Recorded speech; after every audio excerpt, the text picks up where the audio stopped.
আমাদের দেশ একটা সেকুলার দেশ, আমাদের দেশের সমস্ত রকমের ধর্মকে আমরা সম্মান করি, বেশভূষা, আমাদের ধুতিকে সম্মান করি, আমরা সবাইকে সঙ্গীকে সম্মান করি, আমরা মাথায় তিলককে সম্মান করি, এবং মাথায় টুপি পরাটাও আমরা সম্মান করি। এটা তো আমাদের দেশের কালচার, এটাই তো আমাদের অহংকার। সেই অহংকার ভেঙে যাচ্ছে কোথাও যেন।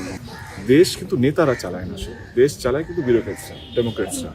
তারা যদি দেশটাকে এইভাবে ধর্মকে নিয়ে ভাগ করে না, তাহলে দেশের যেই নেতা আসুক না কেন, সে দিদি থেকে আসুক বা দাদা থেকে আসুক, বিজেপি থেকে আসুক বা টিএমএল, দেশটা কিন্তু খুব একটা খারাপ দিকে যাচ্ছে। উত্তর 24 পরগনা গোবরডাঙ্গায় লুঙ্গি পরে গিয়েছে বলে তাদেরকে ভোট দিতে দেওয়া হয়নি, নাতির প্যান্ট পরে গিয়ে ভোট দিতে হয়েছে। তো এই ধরনের ডিসক্রিমিনেশন কি বলবে? ভোট তো গণতান্ত্রিক অধিকার। কারেক্ট। তোমাদের মনে হচ্ছে এটা অন্যায়? ধরে বল। হ্যাঁ, তোমারও তো একটা সে আছে, রাইট? শুধু আমি এমপি বা আমি একটা বলে তো আমার সেই ম্যাটার করে, তোমাদের সেও ম্যাটার করে। তোমাদের কি মনে হয় এটা অন্যায় কি অন্যায়? অবশ্যই অন্যায়। এই অন্যায়ের বিরুদ্ধেই আমরা লড়ছি, মানে আমাদের দল লড়ছি। যেটা ভুল সেটা ভুল, বাট যেটা ঠিক সেটাকে ভুল প্রমাণিত করা হচ্ছে জোর করে, সেটা ভুল। এবং আমি এটাকে প্রতিবাদ করছি। আমার মনে হয় এই যে ধর্ম, যেটা আমি সবসময় বলি, মানে আমার মঞ্চ থেকে আমি বলি যে ধর্মকে মাথায় রেখে যদি আমরা সবকে, মানে নির্বাচন কমিশন যদি ধর্মটাকে মাথায় রাখে, সিআরপিএফ এর মতন মানে এমন একটা প্রতিষ্ঠান, মানে এমন একটা এজেন্সি, তারাও যদি কে কোনটা পড়ছে কাপড় দেখে তাকে ভোট দিতে দেবে না, এটা তো অন্যায়। আর এবং আমাদের দেশের ভাবমূর্তি নষ্ট হচ্ছে আস্তে। আমাদের দেশ একটা সেকুলার দেশ, আমাদের দেশের সমস্ত রকমের ধর্মকে আমরা সম্মান করি, বেশভূষা, আমাদের ধুতিকে সম্মান করি, আমরা সবাইকে সঙ্গীকে সম্মান করি, আমরা মাথায় তিলককে সম্মান করি, এবং মাথায় টুপি পরাটাও আমরা সম্মান করি। এটা তো আমাদের দেশের কালচার, এটাই তো আমাদের অহংকার।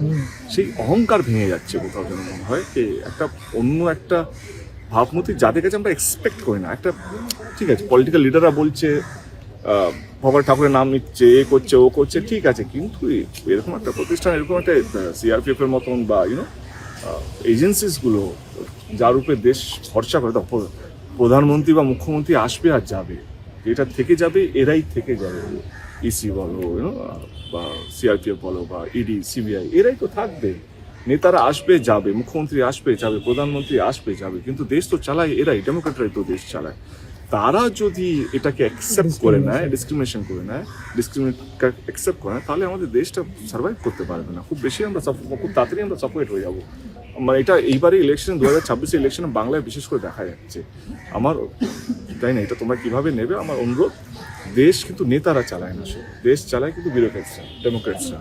তারা যদি দেশটাকে এইভাবে ধর্মকে নিয়ে ভাগ করে না, তাহলে দেশের যেই নেতা আসুক না কেন, সে দিদি থেকে আসুক বা দাদা থেকে আসুক, বিজেপি থেকে আসুক বা টিএমএল, দেশটা কিন্তু খুব একটা খারাপ দিকে যাচ্ছে। দেশকে এখন কিন্তু বাঁচিয়ে রেখেছে ডেমোক্রেটস অ্যান্ড এই এজেন্সিসগুলোই, মানে বিউরোক্রেটসগুলোই। তো ফোর্থ পিলার অফ স্ট্রেংথ, মানে পিলার অফ ডেমোক্রেসি যেটা আছে, সেটা কিন্তু মেইন পিলার।